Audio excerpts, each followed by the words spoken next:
I get this question all the time. What's it like to go to the Powder Coating Institute's Powder Coating Week in Orlando? Who attends and what do they talk about? Is it for custom coaters too? The answer is yes. Today, Executive Director Kevin Coursin joins me as we share the overall format of the conference, as well as cover the highlights of this year's event. We also take a deeper look at the topics and keynotes that will have the most impact in the coming year. We also discuss the vibe of this year's show and how PCI is committed to bringing relevant content and speakers to the custom coater community. Get ready to level up your powder coater game.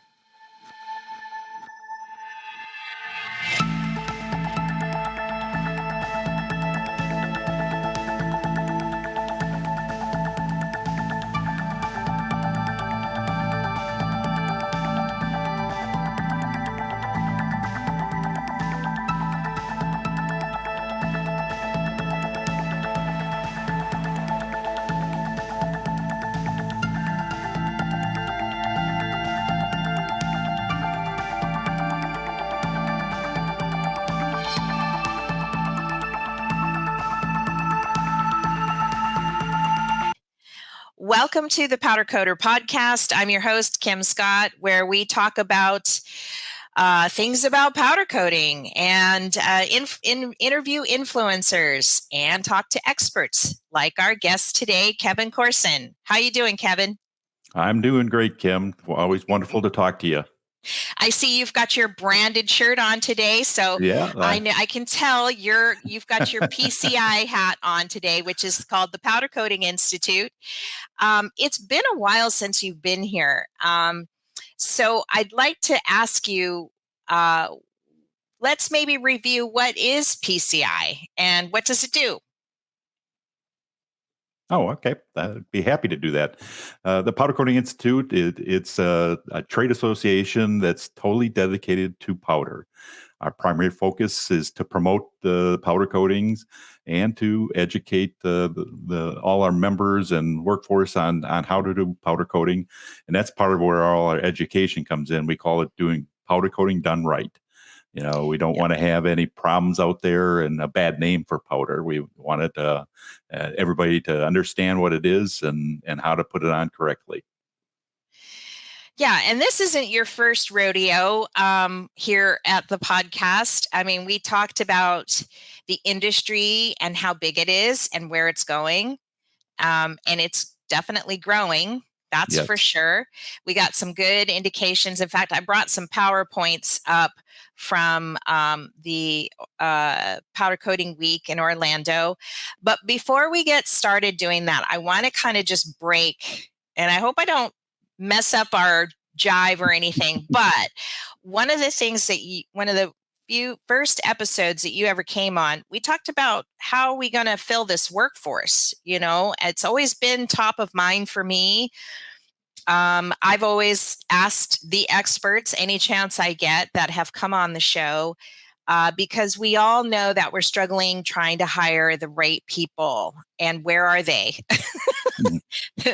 And where are they hiding? We're looking under rocks, and we're looking in the palm trees, and we just can't seem to find them. But I think there might be a ray of hope here with some good news that's come out on the horizon for powder coating. So just to kind of segue just for a moment, and then we're going to get back to insights from Orlando, because I am excited about talking about how much fun I had there this year. Really did have a good time, and the topics were amazing.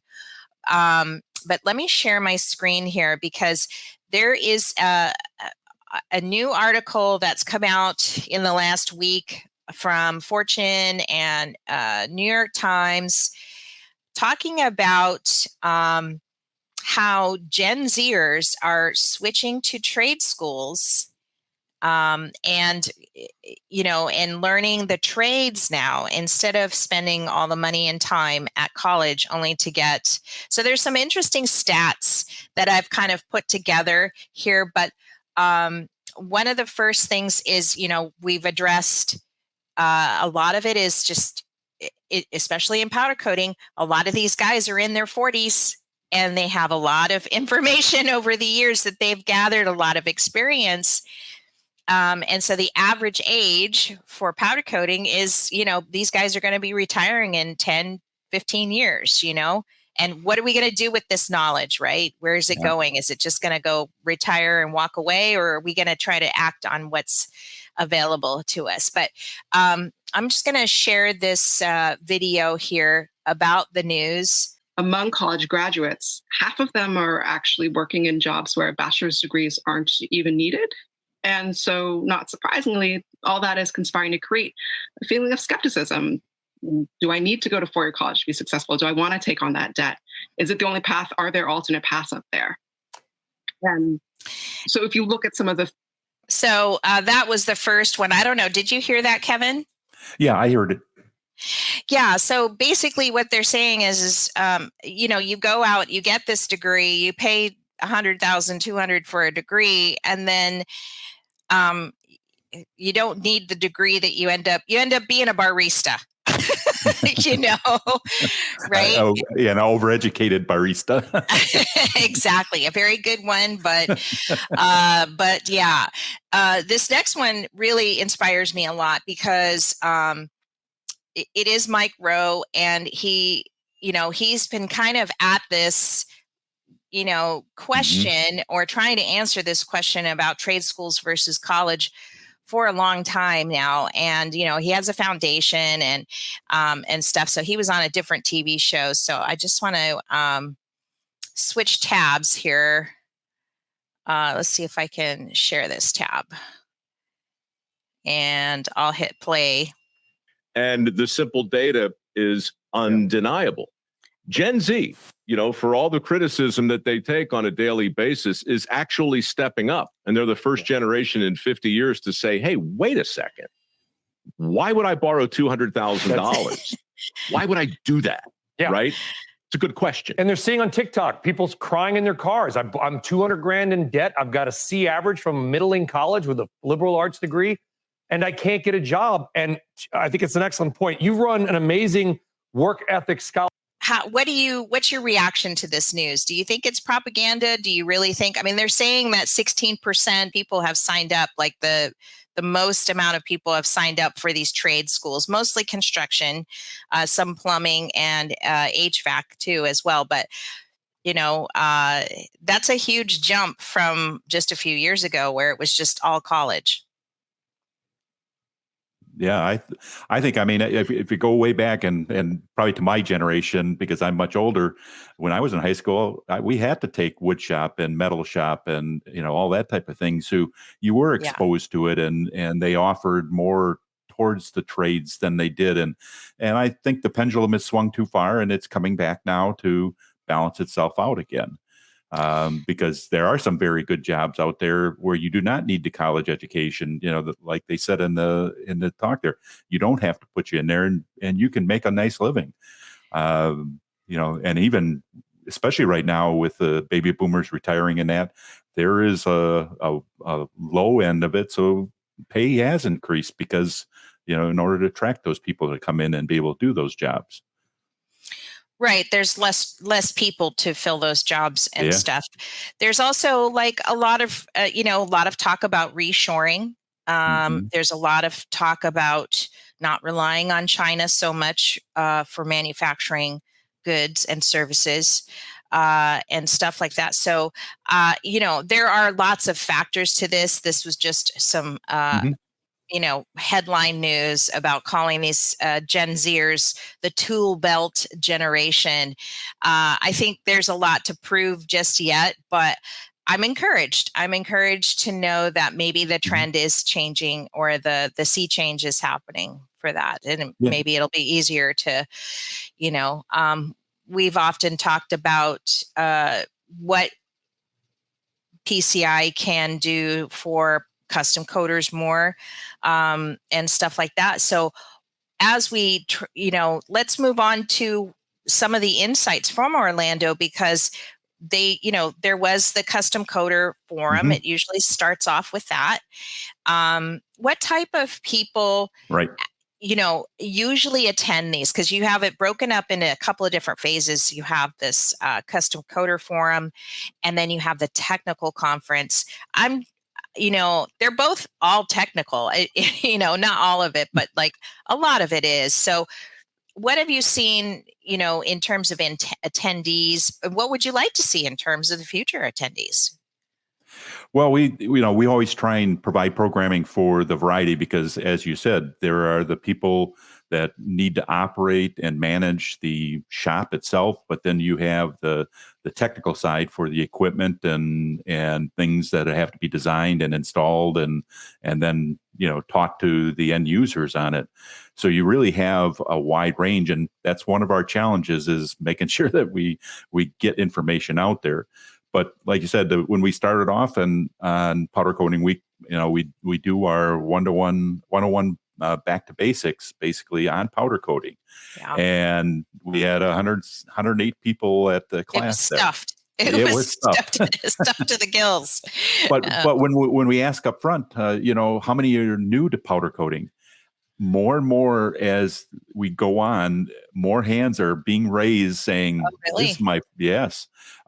Even just this week, I was at a smaller 101 out in Minneapolis, and a third of the class, they had not been exposed or had done anything in powder coating yet. So there is a need out there, and I think people are realizing more that, hey, it's a good place to look into whether you want to start a business, like yourself, or if you just want to work in a business that's going to give you a nice, stable job for many years to come. And so are they the Gen Zers that you're seeing coming, or are they older than that? No, there's a lot of younger ones that are coming in. There still are a little bit of a mix in there. I think some of them have changed companies and now hopping into something that they hadn't been exposed with, so they got to learn on a quick hurry up time. But there are a lot of young Gen Zs, people saying, I'd like to start a powder coating shop, and they took the class, and I talked with one of them just yesterday as they were leaving, and he says, "Oh, this gave me the information I was looking for." He says we definitely, he had his partner there that they were going to go into business together, and they were all sort of gung ho and ready to really proceed and really start stepping into it a little bit. They got to, of course, buy equipment. They should come and talk to me and Ross now. Yeah, that we could do. That might be the next step, Kevin. Get them all excited on the 101 and then come visit Maui and then see what happens after that, right? But then as we went on and you and I were together in the Custom Coder Forum, and like you said, we had a couple speakers there talking on social media, one of your passions and things like that. But we got into some real world, how to use some test panels to troubleshoot. And we talked into that. And before we get into our normal, where we talk about issues that all custom coders are having problems with right now, we did bring in a couple of our board members to talk to you, because one thing we want to work on is putting together a supervision class for a powder coating shop. And we needed information, and you guys provided some great insight to us, and we feel a lot more confident now what direction we need to go in. So I want to thank you guys for providing us with that information on how we can help. Yeah, I thought that it seemed like it was a resounding absolutely yes kind of thing, like to get working on it. In fact, I think that would be, I've talked to some other people behind, that were part of that group that was asking us on that first day. And, I think it's well deserved, well needed, much needed. And, the kind of stuff, the topics that you'll be covering are going to be so different and coming from almost entirely different angle, versus the applicator side of it, right? But then they also have to have that applicator side to even understand what's needed in the supervisory role, while I was at the trade show exhibit side, right, which is after a lot of these webinars and stuff that happen, I was kind of eavesdropping, going through different booths and stuff that people are there. And I walked over to Marty Sawyer. Her and I recently did a climate initiative episode recently on, energy uses and what are going to be the requirements for potentially changing our industry. But I was just overhearing, some of the people interested in talking to her and her company, because she does ovens. And, it was just kind of listening in on what some of the needs were and why they were there, like this one particular guy wanted to talk about getting a line oven, entry-level online oven for his business. Are most of these people looking to get into bringing it in-house, powder coating in-house, or are they looking to start a business? Where do you see most of their needs coming from when they go there to see to see the exhibitors and stuff? I think it's a pretty good mix between those that just want to get into the business and get started with it versus they've been outsourcing and want to bring it in-house and start learning and talking with them. So I think it's a very good mix of people in there. And I don't think there's one that's overtaking another from what I can see as I talk to the individuals as they come by the booth or at the show itself. Yeah. I mean, the networking this year was off the hook. Just to meet and see more exhibitors too than ever before. I think that was, people I had never seen, some of the same old faces, but then a lot of new companies that I'd never seen before. Even Dick Coral was there. I was surprised that I'd never seen them there before. Maybe they've come in previous years, but never when I've come, And talking with them, that it seemed that some of the new ones that came in had recognized that they were sort of missing something here. That they could meet a lot of people, and and some of them, like the systems houses, where they're not everybody's going to be talking to them, but they like getting the word out, and so when someone a few years down the road needs something, they'll remember them. Yeah. So they enjoy talking with them. I've got lots of business cards. Everybody was handing it out, and they're handing out good stuff too. I mean, it's not, I go there for color charts and meeting new faces and stuff in the industry, right? But there's a lot to offer there, and everybody is certainly in a good mood. That's for sure. One thing about powder coating people, they do like the bar area after. It's very popular. But so let's dive into the 101 workshop. I mean, we kind of talked a little bit about the attendance this year, how it's been off the hook. What are some of the key topics? And the reason why I'm asking you this is because I always, when I come and I'm like, I'm going to Powder Coating Week, and, I have a lot of listeners, and they're like, well, what's it like? So I guess that's kind of part of why I want to do this podcast with you today, because I want to give a good visual about what each day is like. So let's start with the 101 course. What usually happens in that course, and who, we kind of said a lot of who is attending these days. It's kind of like a lot of new people that have no information and just need something. But so what are the topics? Right. Or it's people that, it's also people that have, let's say, have some older equipment and it's now time to replace. So they want to get refreshed a little bit and hear what's new out there. So there's some of those. I see. But the 101, the 101 basic is to, I call it, get the terminology and the understanding of what is powder coating. So, when we say that's the basics, there's a language out there. And, you and I have known each other for a long time. You've been in the business for a long time. So, we talk at a higher level of some things that are going on. But someone new coming in doesn't understand what that is. And that's where we really try and go through, you start out with the pre-treatment side.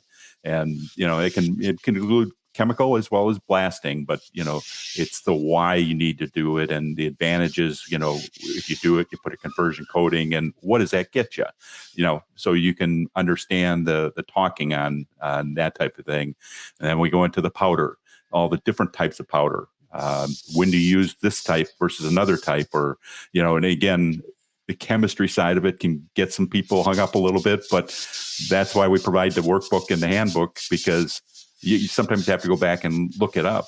But if you don't know the question to ask someone, when you have a powder supply come in, and that's what they do a pretty good job of telling them, is say, tell your story. What do you want to get accomplished? And then they can fit it, and understanding why you're going a direction, helps everybody else to make sure that you're doing a good job. Number one, putting it on right. Then you're a product that your customers want. The last thing you want to do is put something out there that's going to just fade in a year's time, and they're going to be coming back and go, Kim, what'd you do to me? So that's where some of those. Then the equipment side, the handgun, and just call it the science behind it, why it works. And I had a guy came up and he says, I always sort of knew how to powder coat, but I didn't know why I was doing it. And so he learned to put some things together, and why does powder stick onto parts? He knew it did. Yeah. But, right. I mean, and actually, I think that if it's taught right, it can be oversimplified, because you can get really technical and deep pretty fast. Even just in reading some of the articles that are in your magazine, Powder Coated Tough magazine, or some of the other ones like Product Finishing or whatever, you can get in the weeds pretty fast, right? But it doesn't have to be that way, because I think that a lot of people they're either visual learners, or they're like or kinetic learners, and then there's the other logical kind of way of looking at things, from a super high level. But in a sense, this is kind of funny, but I just was watching Instagram, and this little video came up about this guy talking about bees, and they put and flowers, and they put a little node on the flower to listen to the sound or the vibration it makes. And it actually gives off this positive charge to the bee, who's attracted to the flower for the pollen. So the bee knows exactly where it needs to go, right? Which flower has pollen. And then the minute it hits that, stamen inside, it like the pollen just naturally attracts to the bee's legs, and I'm like, oh, how simple is that? And then after the bee goes there, does its thing, and leaves, the next bee that comes, it changed the electrode, or the vibration changes in the flower to let the next bee know it doesn't have enough charge. It doesn't have enough pollen now. And I'm like, wow, that's essentially kind of because they were just talking about positive and negatively charged ions, right? So I'm like, you could break it down that simple if you needed to, right? And I thought, how cute is that, right? You could teach a 5-year-old. So let's talk about the Custom Coder Forum specifically. I know to me, I felt like it was a little harder and a little bit more rushed and put together on that day. I mean, custom coders are so variable. How can we find topics that are relative to such a wide variety of coders? It's hard, do you need test panels? Right. Not everybody does. What level is the custom coder at? And that is, I think, going to continue to be a little difficult to bring relative content, because we don't really know this group and who's coming. Right. That's the biggest challenge that we do have. We're trying to make it general information that's usable, call it taking the nugget home. Someone can grab hold of it and do something with it. But when it comes to technical conference, which is the next 2 days, that just, I mean, a lot of it is about line systems, but not all of it. Mhm. They do talk about, troubleshooting. There was a lot of troubleshooting ones, and Right. stuff like that, which you can apply to custom coders or batch coders and stuff. How would you describe the technical conference versus the custom coder forum? The difference is anything we try and do for the custom coder forum, we try and, it would be definitely applicable for it. On the other side, now we are taking a broader audience of including OEMs, some other suppliers that are, in the industry trying to learn things. So that sort of opens up a little bit the subject area. But again, we try and keep it going from the standard that has been there. Like you mentioned, we had 2 classes on different troubleshooting aspects of it, which, a lot of people knew. We always have our new technology session. Yeah. Just trying to present what's new out there. When you attend, you get this USB that has all of the presentations on there. And I was just thumbing through that today. And I'm like, dang, how did I miss this presentation? Everyone was interesting, but like I somehow missed a few of these presentations that I now have PowerPoints for and information on, and stuff. But I seem like I couldn't. I think that's what the problem was for me, is there were so many in this one section or this one time limit, right, in the afternoon or morning, that I was like, oh, I could attend both of them, right? Like I couldn't do both at the same time. It's great that we have these PowerPoints, because you can actually go back and review them and still glean information from them and stuff. One of the first days we had some keynote speakers. A couple of them in particular was the economist, Chris Kuehl, from Armada. I always love listening to every word that man says. He's, of course, entertaining and funny, as always, which you do need some comic relief sometimes at a trade show. What were some of the key takeaways that you got from Chris? He always seems to kind of give you this warm hand, like it's going to be okay. Yeah. I always like his take that, it never is as bad. Yeah. As bad as it is, you can move forward. And he gives you some areas where to sort of watch. And especially when you get into the world situation that's always going on, he always has some really nifty insights into, we get so hung up on our United States area and we're such big and compared to everyone else. We don't always have to worry about some of those areas. And I do always walk away from his talks feeling more positive and confident that things aren't as doomy gloomy as the general news likes to. And he does break down, call it that theoretical, economist type talk into simple terms that I can understand and everything. And then you really feel and see, and I've learned from him over the years of watching things, and I've seen reactions to the market or to situations that are going on. And I went, oh yeah, Chris was talking about that. Yeah. One of the things, the first day, first thing in the morning, was these 3 topics about new innovations and trends. And I can't believe I almost decided I was going to stay in bed that morning because, I was still jet lagged pretty bad. And anyways, I decided I'm going to roll out of bed and get this done. And I'm so glad I didn't miss it, because Mike Withers from Exalta talked about 2605 finishes. Right. I couldn't find his presentation, but I do have a couple of slides from the other 2.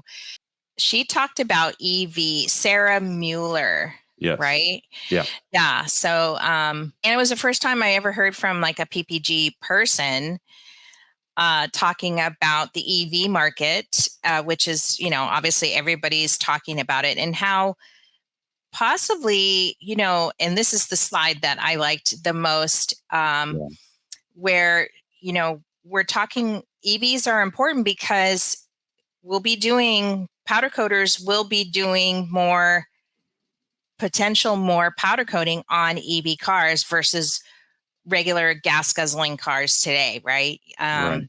And so basically everything on this slide that's in blue is sort of stuff that's going to be coming to more in the forefront for powder coating, specifically the components and the housings for the batteries. Anybody that want to take advantage of that could have a very high risk. They'd have to have an appetite for high risk. Don't you agree? Because they were going to just change things on a dime, you know? Yeah, and they don't have the longevity of time to see whether it panned out, correctly or not. Right? Yeah. Yeah. And, I thought that there was a lot on these slides, right? So when you're in the back of the room, you can't barely, it's hard to see all the words and stuff. But I mean, I understood what she was talking about. And certainly when it came to the questions, I was thinking, does she really know what she's talking about? Or is she just, during the presentation, because it was like a lot to take in. But actually, she kind of knew quite a bit about what they were going to do and stuff. So I'm very encouraged, especially after listening to Chris and everything, talk about these new innovations.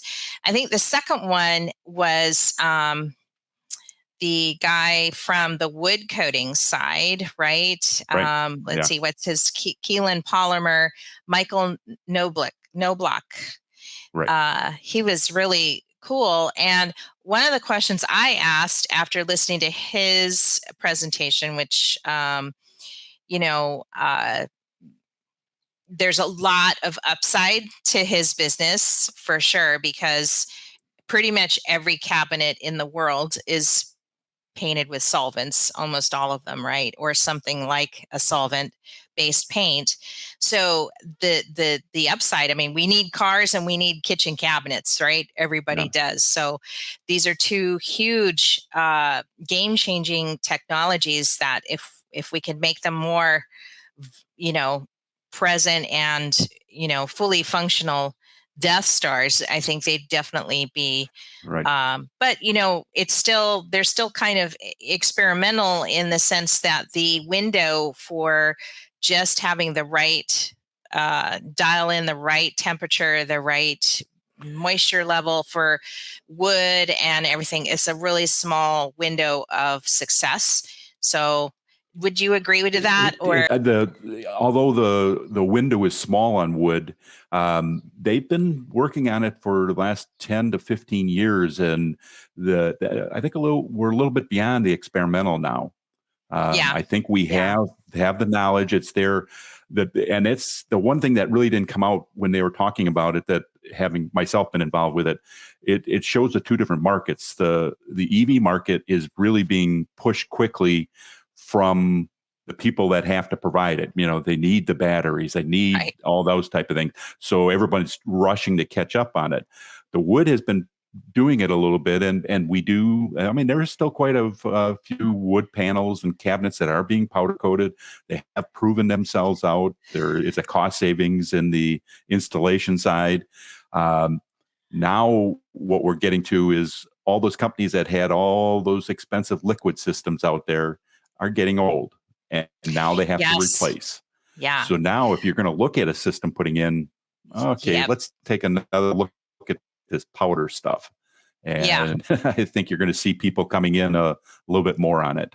We all know, aside not just from systems, but also the climate initiative stuff and energy outputs and inputs and all of that in terms of being carbon neutral or having these points against you or putting back into it to get points out, is definitely going to be. But I found both of those presentations awesome. Mike Withers talking about 2605 and how those are going to be more coming to the forefront. What I liked about these presentations wasn't just the information, but that the questions that came from the audience after were super engaging. Like, they were really good questions. How would you describe the atmosphere of the tabletop tabletops and the exhibits after. I thought it was festive. I think the atmosphere, it was sort of, I call it exciting. I mean, everyone was there, and like you had mentioned before, everybody was in a pretty good mood, but a lot of people just wanted to learn. And as they were going around, they were sort of like your bumblebee, just flipping from one flower to another, just to try and collect all the information they can at each of the different stops and learn something new. And I did ask a couple of the exhibitors, and they said they had some people coming in that had distinct things that they wanted to talk about. Either they had a problem or a new project, or wanted to get a better idea what direction they should go forward in. So they were pretty excited to talk to the groups that were coming through. Yeah, I found it really festive and upbeat. I think everybody felt rather positive about their business. I would agree. I would say that room ruminated that. You know what I mean? Like it wasn't a ho hum or I don't know. It was just a happy, buzzy vibe. Mm-hmm. Just to kind of recap some of what we're talking about here and what you can expect, because there's going to be, let me stop sharing this tab. There's going to be like another powder coating week next year. Mm-hmm. And I'm amazed that you guys have already put up the, the website and stuff. But before we get to that, what are the key takeaways? As someone who attended Powder Coating Week, what were your personal insights or takeaways from the event overall? I think there was a lot of people that are coming in there, the new people to learn, and even one of the individuals after the first day of the 101, he came up to me and we were talking. He says, I learned more today than having powder coated for a year. And wow. And I thought that was a takeaway, that he again, it's that understanding for someone that didn't have it. And you probably started the same way, as where you just decided you were going to do the business and you dove in, and it was a hands-on type of there. Right. What I think this offers is just a little bit more of that knowledge base to help improve, to help get the right direction going, to make sure that you're doing it right and you've got the top quality, and learning all the troubleshooting tips and things you can do to figure out when things go wrong, and what you have to do. Yeah, I agree. And you're going face to face with people that have the answers that you're looking for. I mean, and if not, then, I know that they will put you in charge, in touch with somebody that, that will, right, if they're not there for that. And I also, go ahead. And another comment someone came from another industry, and he said he really couldn't believe how much sharing was going on between companies, between competitors, and that type of thing, answering like any question that's out there. And, it's I always call us a small community. I mean, we're quite large and that type of thing. But I thought that was really a nice comment to hear, that, from someone that had came from a different industry. I agree. And I also found that the exhibitors sent, of the ones that were there, they didn't just send any old person, from like the back office. Yeah. You know what I mean? They sent the people that actually had the answers right then and there, or they were in charge, or, and answered your question right away. That is what impressed me this year versus other years, where it's been like, if I've asked a question, they're like, oh, I don't know, or, hey, I'm just the conference guy, don't ask me too many questions, kind of thing. This was like, no, this was people that had those answers, which I found very, exciting, but also like responsible, of the exhibitors that just knew that, hey, we're going to take this seriously, right? Yeah. that we need to be there to we've answer also those talked things. a little bit, even at the board level, that as the next generation, whether it's Gen Z or X, as they're taking over and all that, people are going to be leaving with a lot of knowledge. That institutional knowledge is there. But what I talk with a lot of the older ones that are getting near retirement, one of their missions in life really is to try and do as much transfer of that knowledge as they can. They really want to share what they've learned with the younger generation, and I find that enlightening. That the people in the industry really want to see it survive well past their time that they're gone. Exactly. And that was part of, coming back to that supervisory class and getting those people that are now retiring or getting ready to retire to kind of pass that knowledge, or at least gather that knowledge in order to share it, right, for generations. Right, absolutely. I think part of that, Kevin, is that the guys that are in these positions are very humble. They're humble people. So they don't realize that how important the information and experiences that they've gathered over the last 40 years could actually benefit somebody. I know, and it's kind of without getting into too much hero worship there, but it's really, really important. It's critical almost that we convey that message to these guys that are in these positions or in these situations for their company, whether it's a powder coating gun company or a powder supplier company or pre-treatment. It doesn't matter. It's all of it is good and all of it is necessary, right? So yeah. Oh yeah. So that's good. That's good. But yeah. Well, let me turn the tables on you once. Oh, why have you come back?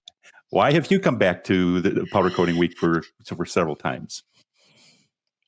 What do you find that's interesting and attractive for it? Well, I'm a seeker of knowledge, right?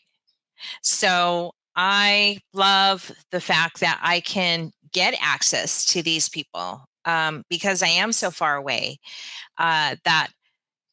and every year I just seem to meet new and more and new people that I thought I had, I just met a new guy like Scott Crossley from ACT. I had no idea, about him or anything like that. So, it was great to meet him, but also there were several other professionals there that I hadn't met in previous years. And I'm like, well, where have you been? So every year I get to meet new people and I'm just a connector of people. You guys are on it this year because you already have Powder Coating Week 2025 already up, which is awesome. Yeah. So all scheduled for April 14th to 16th. Yep. Same place, the Renaissance. It's just such a nice place. I don't want to say I have high levels, but, high standards, but I am from Hawaii. So when I go to a hotel, I want a nice hotel. I don't want, I want to sleep comfortable. And this place, it just always delivers and stuff. Yes, it does. So, the conference is getting bigger though, Kevin. So it'll be interesting. We might have to fill in some more rooms, maybe, possibly. For sure. But the dates are April 14th through the 16th, 2025. Can you buy tickets yet? No, we don't. We do not have the registration open for it. We just more trying to get things going, and we are talking with all the exhibitors, so they are choosing their spots. The one thing for 2025 is we are expanding where the tabletops are to try and allow even more people to come in because we were limited, but also to try and spread it out because it was crowded in some areas. But it's a nice hotel in the sense that, there's lots of great restaurants in the area that, you can go to. Most of the time, I'm usually so tired. I usually just hang out by the bars. There's a couple of really nice bars. The food is incredible and very consistently good. And of course, there's just always somebody new to meet. And just like any conference, people are there to meet people. So they don't have any kind of pretentiousness about them. They're just, hey, I'm so-and-so. What do you do? And then the exchange happens. Next thing you know, it's easy to talk about powder coating in all shapes and forms. So thanks for coming on the show, Kevin. All right. Thank you for having me. And again, it was always wonderful to see you in person while we were together there at this conference. So hopefully I'll get a chance to see you next year. It is. With that, everybody have a great day. Aloha.